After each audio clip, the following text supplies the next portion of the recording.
জয়গুরু। আমার এই অনুকূল কথা চ্যানেলে আপনাদের সবাইকে স্বাগত।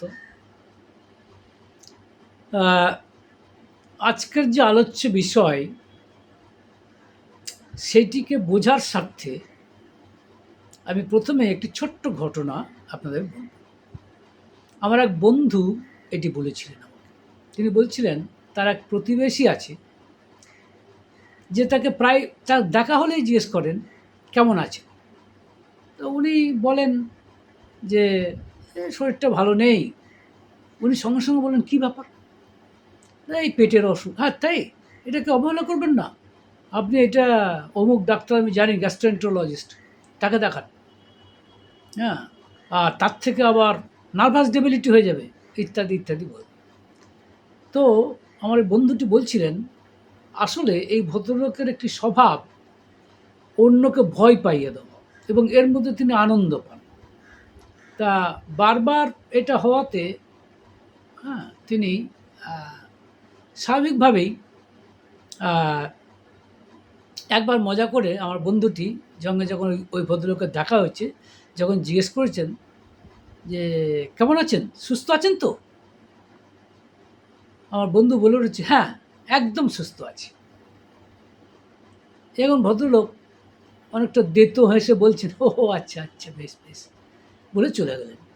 সেই দৃশ্যটি দেখতে আমার বন্ধুর খুব ভালো লেগেছিল। এবার কথাটা কেন বললাম জানেন? কেউ যদি আপনাকে জিজ্ঞেস করে আচ্ছা আপনি সুস্থ আছেন তো, যদি বলেন হ্যাঁ সুস্থ আছি, তাহলে কি কেউ প্রশ্ন করে আচ্ছা বলুন তো কেন আপনি সুস্থ আছেন? এই প্রশ্ন করতে কাউকে শুনেছেন? যদি করেন কেউ, তাহলে তার মাথার সুস্থতা নিয়েই প্রশ্ন উঠে যায়, তাই না? সুস্থই যদি থাকে তাহলে তার প্রশ্ন ওঠে না আপনি কেন সুস্থ আছেন বলুন তো। এই প্রশ্ন তো কেউ করে না, করা উচিত নয়। কারণ সুস্থ কথাটাই এসেছে স্বাস্থ্য। স্বাস্থ্য মানে স্বয়ের অবস্থান করা। স বলতে কিন্তু দন্ত শয়ে বয়ে, মানে আমার নিজেতে নিজে অবস্থান করা। এখন আমার নিজের কে আছে? নিজের বলতে কে আছে? এখন এইটাই সবচেয়ে লাখ টাকার প্রশ্ন। কিন্তু আমার নিজের বলতে কে? আমার এই স্বটা কে? এই স্বয়ে অবস্থান করা, একেই বলে সুস্থ থাকা। এখন কারো যদি শরীর অসুখ হয়, তাহলেও কিন্তু সে স্বয়ে অবস্থান করতে ঠিকমতো পারছে না। কারো যদি মানসিক কষ্ট হয় বা মানসিক কোনো অসুবিধা হয়, তাহলেও কিন্তু সে ঠিকমতো স্বয়ে অবস্থান করতে পারছে না। তো নানান কারণে কিন্তু মানুষের স্বয়ে অবস্থান করা, মানে নিজেতে নিজে অবস্থান করাটা সম্ভব হয় না, আর সেটাকেই বলে অসুস্থতা। তো এখন কাজেই আমার নিজেকে নিজে, এটা কে? ইনফ্যাক্ট ধর্ম জগতে বা আধ্যাত্মিক জগতে সবচেয়ে বড় প্রশ্ন আমি কে? আমার নিজের নিজের নিজের নিজ কে? This is the first question in the spiritual world. Who am I? Lakh টাকার প্রশ্ন। মানুষকে, এমনি সাধারণ মানুষকে বললে অবাক হয়ে, সে কি আমার শরীরটাই আমি, এই তো যা দেখছেন আমাকে, এই আমি, এই যে আমার এই চুল পেকে গেছে, কিছুটা সামান্য কাঁচা, গোপ তো পেকেই গেছে, হ্যাঁ, এই কানে একটু একটু চুল আছে, এরকম বেটে খাটো চেহারা, এই আমি। তো বলছে না, এইটা আপনি নন। শুধু নন তা নয়, শুধু এইটুকুই আপনি নন, এর ভিতরেও কেউ আছে। আপনার হিয়ার মাঝে সেটা লুকিয়ে আছে। তো তাহলে কি আমার এই শরীর, মন, বুদ্ধি, মন বলে একটা কিছু আছে বুঝতে পারি, বুদ্ধি তাও বুঝতে পারি, কিন্তু এইগুলো নিয়েই কি আমি? বলছে না, এগুলো নিয়েও কিন্তু আপনি নন। এগুলো আপনি নিশ্চয়ই, কিন্তু এটাই সব নয়। এখন বলো না, কেউ যখন আমরা মারা যাই, তখন যখন পুড়িয়ে দেয়, তখন লোকে কি বলে? পঞ্চভূতে বিলীন হয়ে গেল। পঞ্চভূত বলতে ক্ষিতি অপ তেজ ও মারুদ্বম। ক্ষিতি মানে আর্থ, মানে মাটি, অপ মানে জল, তেজ মানে ফায়ার, হ্যাঁ, মারুত মানে মহাশূন্য, বা বলতে পারেন বাতাস বলতে পারেন, বা বোম মানে মহাশূন্য, বোম মানে মহা, এই শূন্য, এইগুলো নিয়েই আমি তৈরি। আমার এই পঞ্চভূতের শরীর আমার, এটা চলে গেল, কিন্তু এইটুকুই কি, এর বাইরে কি কিছু নেই? সম্ভবত কেউ আছে। এখন কোথায় আছে সে? This is the question. আমার এই শরীরটার মধ্যে আছে তো, না শরীরের বাইরে আছে? দ্য অ্যান্সার ইজ শরীরের মধ্যেই আছে। শরীরের বাইরে নেই সে, শরীরের মধ্যেই আছে। ইনফ্যাক্ট ধর্ম জগৎটাই দেখুন, আমি নিজে একজন জীব, কারণ আমার জীবন আছে, এবং এই জীবন থেকে আমি বুঝতে পারছি বিভিন্ন সংবেদী অঙ্গের দ্বারা, যেমন বাইরে একটা জগৎ রয়েছে, এই চোখে চাইছে এই জগৎ, বিরাট জগৎ। কিন্তু প্রশ্ন হচ্ছে, জীব আর জগৎ সব বুঝলাম, আমার মধ্যে জীবন রয়েছে, এইটি এখন আমি কে? This is the question. আমি হচ্ছি সৎ, হ্যাঁ, কিন্তু আমাকে জানার যে জ্ঞান, আমাকে জানার চেষ্টা তো আমাকে করতে হবে, তাই না? এই যে জ্ঞানের দ্বারা করা যায় সেটাকে বলে চিত। এই প্রশ্ন হচ্ছে, কেন করতে যাব? কেন নিজেকে জানার এত দরকার? আমার সৎকে জানার প্রয়োজন, কারণ আনন্দ পেতে চাই। আমাদের সবার লক্ষ্য কিন্তু আনন্দ, কারণ আমি আনন্দ স্বরূপ। যে জন্য আমার এই স্বরূপকে বলে সচ্চিৎ আনন্দ।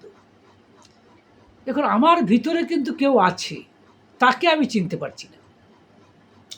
দেখবেন রবীন্দ্রনাথের গান, এই প্রসঙ্গে রবীন্দ্রনাথ বলছে, কারণ আমরা দেখবেন জগতের দিকে তাকিয়েছি, আমার ভিতর দিকে তাকাইনি। মানে আমি মনে করছি আমি তো আমার শরীরটা, বা বড়জোর মনটা, বা বড়জোর বুদ্ধিটা। নো, আমার ভিতরে কেউ একজন আছে, আমি তাকে দেখতে, সেটাই হচ্ছে স। হ্যাঁ, আমি তাকে দন্ত শয়ে স, আমি তাকে দেখতে ভুলে গেছি। সেই জন্য রবীন্দ্রনাথের একটি গান আছে। এখন আপনার তার গানটার আগে আপনাদের একটা ছোট্ট প্রশ্ন করতে চাই। এখন আপনারা আমাকে ভিডিওতে দেখছেন, হ্যাঁ, আপনারা ভাবেন এ তো বলেই যাচ্ছে, এ তো বলার অধিকার রাখে, কিন্তু আমাদেরও তো কিছু বলার আছে, নিশ্চয়ই বলার আছে। আদান প্রদানের মাধ্যমেই তো সব জানা যায়। আপনাদের কাছে আমার প্রশ্ন, যে ধরুন যদি এমন কোনো বন্ধু থাকতো আপনার, যে আপনার সুখে আছে, দুঃখে আছে, যে আপনার খেলায় আছে, কষ্টে আছে, ভালোবাসায় আছে, সব সময় আপনার মধ্যেই আছে, এরকম বন্ধুকে আপনি বেছে নেবেন? না যে বন্ধু শুধু বসন্তের কোকিল, ভালোর সময় আপনার কাছে আছে, মন্দে নেই, কষ্টের সময় নেই, সেই বন্ধুকে বেছে নেবেন? This is the fundamental question. মনে হতে পারে খুব সহজ কোশ্চেন, বোকা কোশ্চেন। বোকা নয়, ভেরি ভ্যালুয়েবল কোশ্চেন। এটা খুবই অত্যন্ত মূল্যবান প্রশ্ন, কারণ আমরা সেই বন্ধুকে ভুলে যাই, যে বন্ধু সব সময় আমার মধ্যে রয়েছে। আমি বাইরের বন্ধুর চমকে চমৎকৃত হই। আমার ভিতরে একজন বন্ধু আছে, তাকে যদি ঈশ্বর নাম দেন ঈশ্বর, বা যে নামই দেন না কেন। রবীন্দ্রনাথের গানে এটি অত্যন্ত পরিস্ফুট। রবীন্দ্রনাথের গানকে আমরা হয়তো সুরে খুব আনন্দ পাই, তালে খুব আনন্দ পাই, কিন্তু কথাগুলোকে বোঝার চেষ্টা করি না। যদিও কথাগুলো শুনে যে ভালো লাগে না তা নয়, ভালো লাগে, কিন্তু কথাগুলো তো তলিয়ে দেখি না। তো রবীন্দ্রনাথের একটি গানের কথা আপনাদেরকে বলছি। আমি তো গান গাইতে পারি না, কিন্তু কথাগুলো এরকম: আমার হিয়ার মাঝে লুকিয়েছিলে, দেখতে আমি পাইনি, তোমায় দেখতে আমি পাইনি। তাহলে কি বলছেন? আমার হিয়া মানে আমার হৃদয়ের ভিতরে তুমি লুকিয়েছিলে, তোমায় আমি দেখতে পাইনি। হ্যাঁ, বাহির পানে চোখ মেলেছি, আমার হিয়ার পানে চাইনি। আমি বাইরের জগৎকে দেখেছি, কিন্তু আমার নিজের শরীরের মধ্যে যে আমার হৃদয়, এই হৃদয়ের মধ্যে তুমি যে লুকিয়ে আছো, তোমাকে দেখতে চাইনি। অর্থাৎ রবীন্দ্রনাথ বলতে চাইছেন, আমি নিজে কি এই স্টাডিটা করিনি, এই চিন্তাটা করিনি। আমি চিরকালই ভেবে এসেছি আমি বোধহয় শুধু শরীরটা বা মনটা বা বুদ্ধিটা, কিন্তু তার পিছনেও যে একজন আছেন, যাকে আপনি জীবাত্মা বলতে পারেন, যিনি আমার বন্ধু। এবং রবীন্দ্রনাথ বলছেন যে আমার হিয়ার মাঝে লুকিয়েছিলে, দেখতে আমি পাইনি, তোমায় দেখতে আমি পাইনি। বাহির পানে চোখ মেলেছি, আমার হিয়ার পানে চাইনি। বেশিরভাগ লোকই তাই। People are more interested with the worldly matter, with the world, not with himself or herself or themselves. তাদের নিজেদের নিয়ে ব্যস্ত নয়। They are more interested in the মানে happenings that are being happened within the ambience, within the environment, within the atmosphere, within the world that we see outside, isn't it? তো এখন কী করবেন? ভিতর পানে চাওয়ার কি চাইব? আমার ভিতরে কে আছে? আছে, প্রশ্ন হচ্ছে আছে, তার পানে চাইনি। রবীন্দ্রনাথের কাছ থেকে আমরা গানের মাধ্যমে জানতে চাইছি যে আমার সকল ভালোবাসার, সকল আঘাত, সকল আশায় তুমি ছিলে আমার কাছে, তুমি ছিলে, আমি তোমার কাছে যাইনি। তুমি আমার আনন্দ হয়েছিলে আমার খেলায়, আনন্দে তাই ভুলেছিলেম, কেটেছে দিন হেলায়। গোপন রহি গভীর প্রাণে, আমার দুঃখে সুখের গানে সুর দিয়েছ তুমি, আমি তোমার গান তো গাইনি। আমার হিয়ার মাঝে লুকিয়েছিলে, দেখতে তোমায় পাই। রবীন্দ্রনাথের গানটা একটু বোঝার চেষ্টা করুন, একটু চিন্তা করুন। রবীন্দ্রনাথ বলছেন আমার সুখে দুঃখে আনন্দে তুমি ছিলে, আমি আনন্দে ভুলেছি কিন্তু তোমায় দেখতে পাইনি, তোমার গান তো গাইনি। অর্থাৎ ঈশ্বরের গান, যে আমার ভিতরে, আমার হিয়ার মাঝখানে যে বন্ধু রয়েছেন, যিনি দন্ত স্বয় বয়স সেই স্বয়ের কাছে, স্বয়ের সঙ্গে তো আমার পরিচয় হলো না, স্বকে তো আমি দেখতে চাইনি। তাই রবীন্দ্রনাথ বলছেন, এটা অনেকে মনে করতে পারেন যে এটা হয়তো হিউম্যান, মানবিক ভালোবাসার গান এটা। Well, to a certain extent it may be, কিন্তু আসলে এটা ঐশ্বরিক চিন্তাভাবনার গান। Absolutely this is a spiritual song, there is not doubt about, there is not an iota of doubt about. এ বিষয়ে কোনো সন্দেহ নেই। রবীন্দ্রনাথ ঈশ্বর সম্পর্কে বলছেন এই গানে যে আমার হিয়ার মাঝে লুকিয়েছিলে, দেখতে তোমায় পাইনি, দেখতে তোমায় পাইনি। বাহির পানে চোখ মেলেছি, বাহির মানে ওয়ার্ল্ডের পানে, জগতের পানে, হ্যাঁ, আমার হিয়ার পানে চাইনি। আমার ভিতরে যে তুমি বন্ধু হিসেবে রয়েছো, চিরন্তন বন্ধু, সুখে আছো, দুঃখে আছো, আনন্দে আছো, দুঃখে আছো, তোমার গান তো গাইনি, তাই তোমায় দেখতে পাই। এরকম কথাগুলো বলছেন রবীন্দ্রনাথ। কি চমৎকার কথা। তো এখন আমার ভিতরে যিনি আছেন তাকেই আমরা বলি দন্ত স্বয় বয়। তার সঙ্গে যদি সবসময় থাকতে পারি, তাকেই বলে সৎস্বরূপে অবস্থান করা। বুঝতে পারছেন? আমার ভিতরে যিনি আছেন, আমার যিনি মানে একেবারে অন্তরতম মম অন্তরজামী, সেই তাঁর সাথে যদি সবসময় বসবাস করতে পারি, তার মানে হচ্ছে সৎস্বরূপে অবস্থান করা। এইবার আমি আসছি আজকের এই আলোচ্য বিষয়ে। শ্রী শ্রী ঠাকুর অনুকূলচন্দ্র তার একমাত্র বই বলবো না, একটা ছোট্ট পুস্তিকা, মানে পুস্তিকায় বলবো, পুস্তিকা যেটি নিজের হাতে লিখেছেন, সত্যানুসরণ, সেইখানে তিনি লিখছেন একটি কথা, অহংকার ত্যাগ করো, সৎস্বরূপে অবস্থান করতে পারবে। আবার বলছি, অহংকার ত্যাগ করো, সৎস্বরূপে অবস্থান করতে পারবে। এই যে সৎস্বরূপে বলছিলাম, আমার হিয়ার মাঝে যে বন্ধু আছে, ঠিক সেই হচ্ছে সেই সৎস্বরূপে তার সাথে সবসময় যদি থাকতে পারি, সেটি তো ইচ্ছা, এটাই তমরত্ব লাভের পথ। এটাই তো সত্যিকার আনন্দ পাওয়ার পথ। অন্য কোনো কিছুতে আনন্দ নেই কিন্তু। You won't get bliss in any form unless you are attached with that particular soul, that is yourself, self. So এখন এই হচ্ছে ব্যাপার। এখন ঠাকুর বলছেন অহংকার ত্যাগ করো, সৎস্বরূপে অবস্থান করতে পারবে। তা ইংরেজিতে এরকম, give up pride, you shall able to remain in good. Give up pride, you shall be able to remain in good. তুমি থাকতে পারবে সৎস্বরূপ, মানে সেই বন্ধুর সঙ্গে তুমি থাকতে পারবে। তো এখন মুশকিল হচ্ছে অহংকার তো যায় না। দেখবেন সবচেয়ে বড় অহংকার বোধহয় মানে বুদ্ধির অহংকার। Possibly the ego of intellect is by far the most, মানে I would like to say impertinent ego. একে মানে ছাড়ানো খুব মুশকিল। দেখবেন যারা আইএস, আমাদের দেশে আইএসটা তো সবচেয়ে বড় চাকরি। পশ্চিমবঙ্গে বা স্টেটে যেমন মানে যেটাকে বলে মানে সিভিল সার্ভিস, যেমন ডব্লিউবিসিএস, তেমনি সেন্ট্রাল হচ্ছে আইএএস। এখন কারা পায়? ভেরি ফিউ মেরিটোরিয়াস এবং স্টুডিয়াস যে সমস্ত মানুষ, বুদ্ধিবৃত্তি যার প্রচুর, তুখর যাকে এক কথায় বলা হয়, তারা পায়।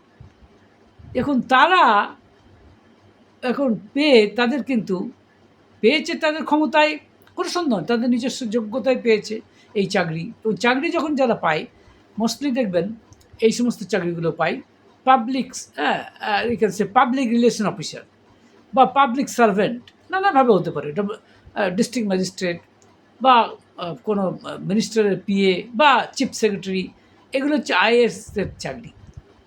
তারা কিন্তু এই চাকরি পেয়ে, পজিশন পেয়ে, সম্মান পেয়ে এক ধরনের অহংকার ফিল করে। তাই তারাও কিন্তু সৎস্বরূপে অবস্থান করতে পারে না। তারা যদি জানতো যে চাকরি তারা করছে তার বাংলাটা কী, তার মানেটা কী, সত্যিকার মানেটা কী, তাহলে কিন্তু তাদের অহংকার আসতো না। কিন্তু তারা পরোয়াই করে না। যেরকম ঠাকুর অনুকূলচন্দ্র, তিনিই কিন্তু এই বাংলা মানেটা বলেছেন।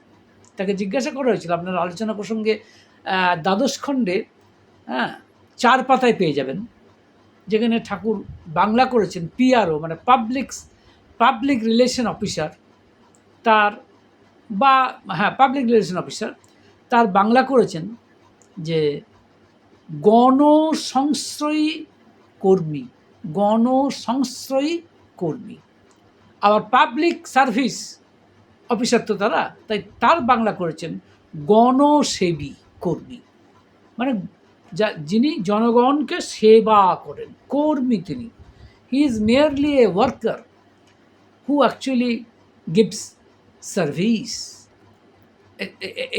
যে লোক এরকম করে তাকে বলে পিআরও বা পিআর। কিন্তু তখন তো সে তা ভাবে না, তখন সে ভাবে এমন সে কেউকোটা, কারণ সমাজের ক্রিমি লেয়ারে তার বাস। He is always dealing with people who have পাওয়ার।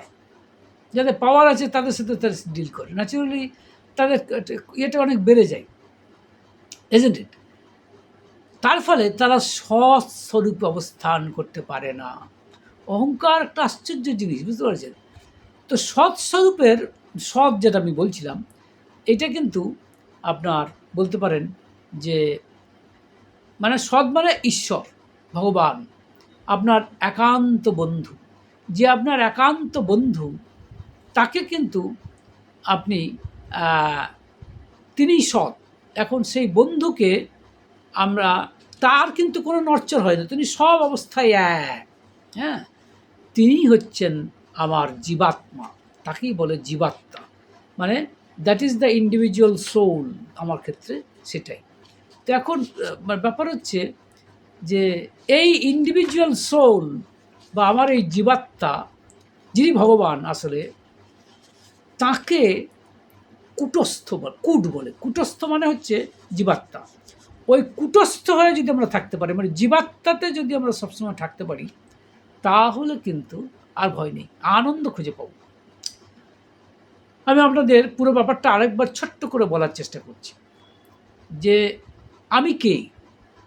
আমার স্বরূপ হচ্ছে সচ্চিদানন্দ। সৎ মানে আমি, মানে সৎ কথাটাই মানে কূট, মানে ওই জীবাত্মা। আমি আসলে জীবাত্মা।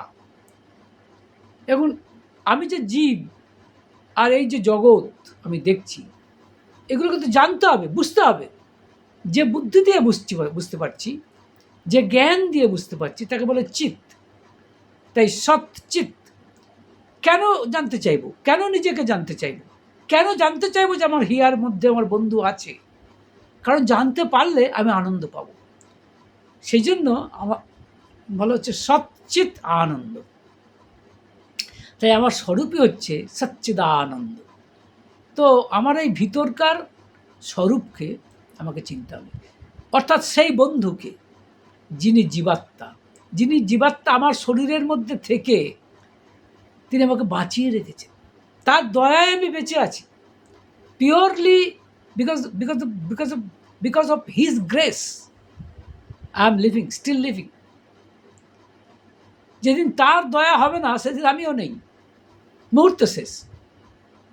তো সেই বন্ধু যিনি আনন্দে আছেন, যিনি দুঃখে আছেন, সবসময় তার গান তো আমাকে গাইতে হবে। রবীন্দ্রনাথের কথায়, তোমার গান তো গাইনি, দেখতে তোমায় পাই, তাহলে দেখতেও পাবো না। তবে দেখতে চাই সত্যি সত্যি আমার ভিতরে কে আছে, সেই কুটস্থ। এই কুটস্থ এখন প্রশ্ন করতে পারেন যে আমি কে? আমি আবার বলছি, আমি কে? এই শরীরটা নিশ্চয়ই কিছুটা শরীর তো বটেই, এটা একটা প্রকৃতি শরীর।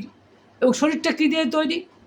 আগেই বললাম, পৃথিবী মানে মাটি, অপ মানে জল, অনল মানে বায়ু, অনল মানে মানে ফায়ার, আগুন, হ্যাঁ, অ্যান্ড দেন বায়ু, অ্যান্ড দেন খক অর্থাৎ খম হচ্ছে আমার মানে মানে স্পেস বা বোম যেটাকে বলে।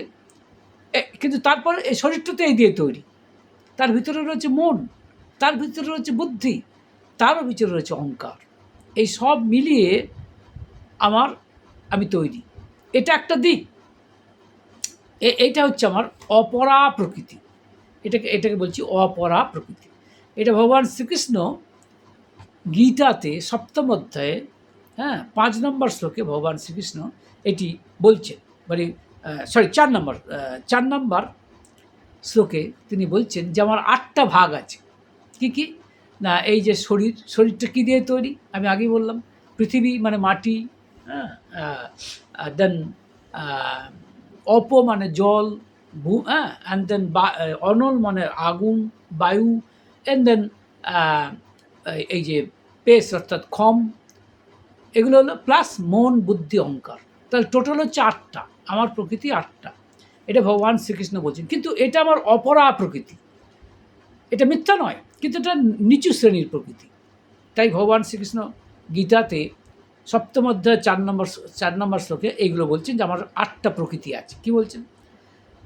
ভূমিরাপ অনল বায়ু খম মন বুদ্ধিরেব চ অহংকার ইতিয়ম মে ভিন্না প্রকৃতিরষ্ঠধা। আবার বলছি, ভূমিরাপ অনল বায়ু খম মন বুদ্ধিরেব চ অহংকার ইতিয়ম মে ভিন্না প্রকৃতিরষ্ঠধা। তাহলে দিস প্রকৃতি মানে আমার এই যে প্রকৃতি ৮টা, দিস প্রকৃতি of mind is, you can say, is divided eightfold thus. 8-fold thus. Ki? The mati, that is earth. And then you see opo means water. And then you see onol means fire. Then bayu means air. And then khom means space. And then mon, that is mind. And then buddhi, intellect. And ahankar, egoism. And also egoism. So therefore, this prakriti of mind is divided eightfold. Thus, the earth, the water, and then the air, the pace, and fire, and also mind, intellect and egoism। এই ভগবান শ্রীকৃষ্ণ বলছেন এই 8টা দিয়ে তৈরি। কিন্তু এইটা কিন্তু আমার অপরা প্রকৃতি। মানে এই যেমন ধরুন আমার এই শরীরটা একটা পদার্থ দিয়ে তৈরি, মনটাও পদার্থ কিন্তু সূক্ষ্ম পদার্থ, আর বুদ্ধিটা আরও সূক্ষ্ম, হ্যাঁ, অহংকারও সূক্ষ্ম, এই সূক্ষ্ম পদার্থ দিয়ে তৈরি। এটা একটা প্রকৃতি। কিন্তু এছাড়াও আরও উচ্চতর প্রকৃতিও আছে, হ্যাঁ। সেই প্রকৃতিটা কি? এটা তিনি 7ম অধ্যায়ের 5 নম্বর শ্লোকে বলছেন, অপরায়ম ইতঃ তু অন্নম প্রকৃতিম বিদ্ধি মে পরম জীবভূতম মহাবাহো জয়েদম ধার্যতে জগৎ। সো এটা বলতে চাইছে এইটাই যে এর থেকেও ভিন্ন প্রকৃতির, হ্যাঁ, ভিন্ন প্রকৃতির মানে প্রকৃতি একটা আমার আছে। অর্থাৎ যেটাকে আমি বলছি যে আমার এই জীবরূপ পরা অর্থাৎ চেতন প্রকৃতি, যেটা আমি বলছিলাম জীবাত্মা, হ্যাঁ, সেইটাও কিন্তু আছে, যার দ্বারা জগৎ ধরে আছে জগৎ। সো এটা বলতে চাইছেন যে কি বলতে চাইছেন যে so therefore O mighty armed one, মানে মহাবাহ মানে O mighty armed one, know this prakriti, that is opera prakriti, which is inferior one, but then know this prakriti also which is higher, which has taken individual soul upon which the world is upheld। বুঝতে পারছেন? সুতরাং এইটা বলতে চাইছেন যে আমার এছাড়াও আমার একটা সূক্ষ্ম প্রকৃতি আছে, যেটা হায়ার, যে প্রকৃতির কথা এতক্ষণ বলা হলো, এই শরীর, মন, বুদ্ধি। শরীর আবার এই সমস্ত মাটি, কী বলে, আগুন, বায়ু, যেমন ক্ষিতি অব তেজ মারুদ্বম দিয়ে তৈরি। এছাড়া মন আছে, বুদ্ধি আছে, অহংকার আছে। কিন্তু এছাড়াও এই প্রকৃতি ছাড়াও আমার সূক্ষ্মতর প্রকৃতি আছে, যাকে তুমি বলতে পারো জীবাত্মা, যা কিন্তু আমি স্বয়ং, অর্থাৎ আমার হিয়ার মাঝের বন্ধু, যে আমার হিয়ার মাঝে লুকিয়েছিলে। আমার হিয়ার মাঝে লুকিয়েছিলে, দেখতে তোমায় পাইনি, বাহির পানে চোখ মেলেছি, ভিতর মানে হিয়ার পানে চাইনি, তাই দেখতে তোমায় পাইনি। এখন এই প্রকৃতি যেগুলো দেখতে পাচ্ছি সে দেখতে পাচ্ছি, দিস আর অল গ্রস প্রকৃতি। কিন্তু besides this I have another প্রকৃতি also, which is higher one, হ্যাঁ, which is the or which has taken individual self upon which the world is upheld। এটা ভগবান শ্রীকৃষ্ণ বলছেন। অন্যত্র তিনি বলেছেন আমার এই বডিটাকে তিনি বলছেন ক্ষেত্র, এই শরীর, মন, বুদ্ধি যাই বলুন, এটাকে বলছে ক্ষেত্র, হ্যাঁ। আর জীবাত্মা যে হিসেবে ভগবান শ্রীকৃষ্ণ রয়েছেন, আমি মনে করি আমার ক্ষেত্রে শ্রী শ্রী ঠাকুর অনুকূলচন্দ্র রয়েছেন জীবাত্মা হিসেবে, তিনি কিন্তু ক্ষেত্রজ্ঞ। এটা আপনারা বুঝতেই পারছেন। 13 অধ্যায় ভগবান শ্রীকৃষ্ণ বলছেন গীতাতে, 13 অধ্যায়ে শ্রী ভগবান উবাচ ইদম শরীরম কন্তেয় ক্ষেত্রম ইতি অভিধীয়তে এতদ্জো বেত্তি তম প্রাহু ক্ষেত্রজ্ঞ ইতি তদ্বিদঃ। কি বলছেন যে এই ক্ষেত্র, হ্যাঁ, এই ক্ষেত্র যে মানে সোজাগতাই এই যে আমার শরীর, এটাকে বলছে ক্ষেত্র। আর এটাকে যে জানে, যাকে মানে যে জানে এই শরীর সম্পর্কে, অর্থাৎ শরীরের মধ্যে যিনি ক্ষেত্রজ্ঞ হিসেবে রয়েছেন, তিনি হচ্ছেন মানে জীবাত্মা, তিনি হচ্ছেন ভগবান, আমার হিয়ার মাঝে যিনি আছেন। তাহলে কী হলো? O son of Kunti, this body, হ্যাঁ, this body is referred to as field, and those who are versed in this call him as the knower of the field, he is the knower of the field। তিনি হচ্ছেন ক্ষেত্রজ্ঞ, আর আমার শরীরটা হচ্ছে ক্ষেত্র। আমার here মাঝে লুকিয়েছিলে, দেখতে তোমায় পাইনি। আমার শরীরটা হচ্ছে কি ক্ষেত্র, আর আমার শরীরের মধ্যে যে হিয়া, মানে ওই হিয়ার মাঝে তুমি জীবাত্মা হিসেবে লুকিয়ে আছো। আমি তোমাকে দেখতে পাচ্ছি না ঠিকই, but this does not automatically mean that you are not present. You are very much present, so much so that this body, this mind, this intellect, this ego will dissolve today or tomorrow when I will die. But then you will not be dissolved. My friend will not be dissolved. My friend will remain forever. He was there, he is now present, and he will be in future.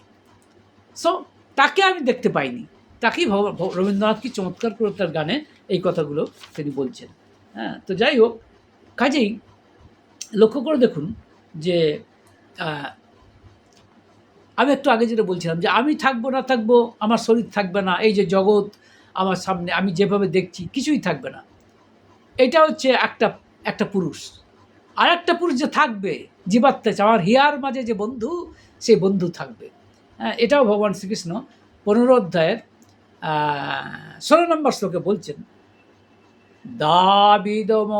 দাবিমৌ পুরুষ লোকে খরশ্চাক্ষর এব চ স্খর সর্বাণি ভূতানি কূটস্থ অক্ষর উচ্যতে।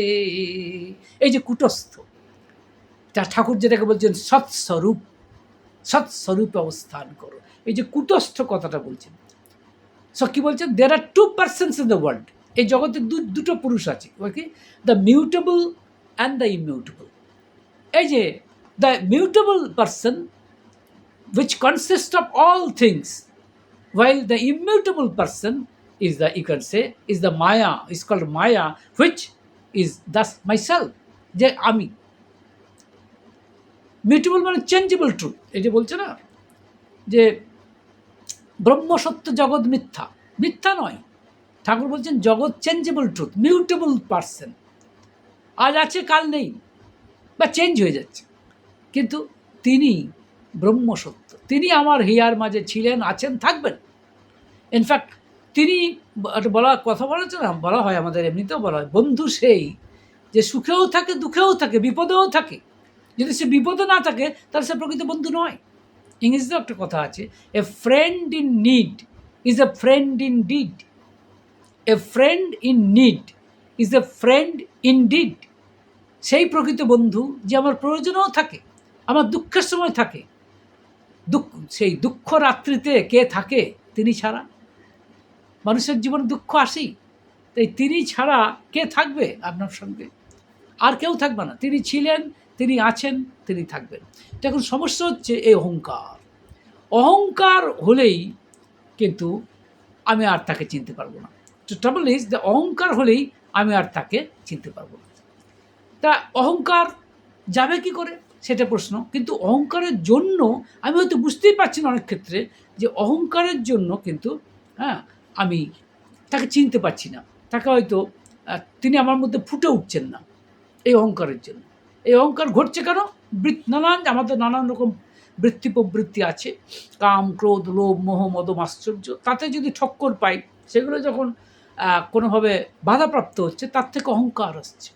এই অহংকারের জন্য আমার মধ্যে যিনি রয়েছে, আমার হিয়ার বন্ধু, আমার হিয়ার মাঝে লুকিয়েছিলে, দেখতে তোমায় পাইনি, তিনি আমার মধ্যে জীবন্ত হচ্ছেন না, তিনি আমার মধ্যে ফুটে উঠছেন না। কিন্তু তাকে যদি তার নাম ধরে ডাকি, এখন উঠছেন না বলে মাঝে মাঝে যে চেষ্টা করি না তা তো নয়, সব মানুষই একটু একটু চেষ্টা করে ভগবানকে ডাকতে, ভগবানকে করতে, কিন্তু হচ্ছে কি, খণ্ডিত হয়ে যাচ্ছে।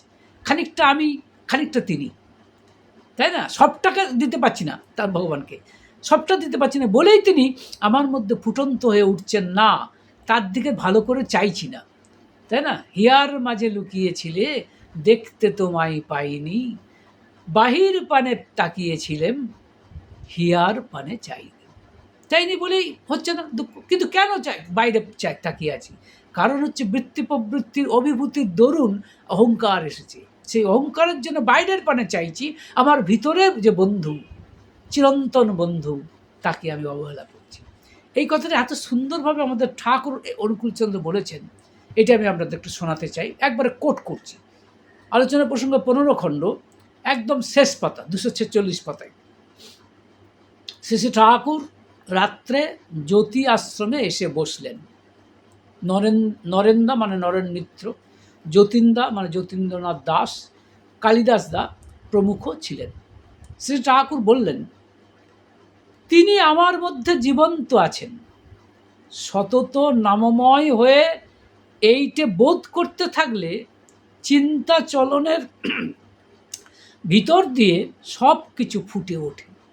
মানে এই যে হিয়ার মাঝে লুকিয়েছিল যে বন্ধু, সেই বন্ধু কিন্তু ঠাকুরের কথায় তিনি আমার মধ্যে জীবন্ত আছেন, সতত নামময় হয়ে, নামময় মানে ওই সৎ মন্ত্র জপ করে যাওয়ার মাধ্যমে এইটে বোধ করতে থাকলে, মানে আমার বন্ধুকে, মানে আমার জীবাত্মাকে, অর্থাৎ আমার ঈশ্বরকে, আমার সেই চিরকালীন বন্ধুকে বোধ করতে থাকলে চিন্তা চলনের ভিতর দিয়ে সব কিছু ফুটে ওঠে।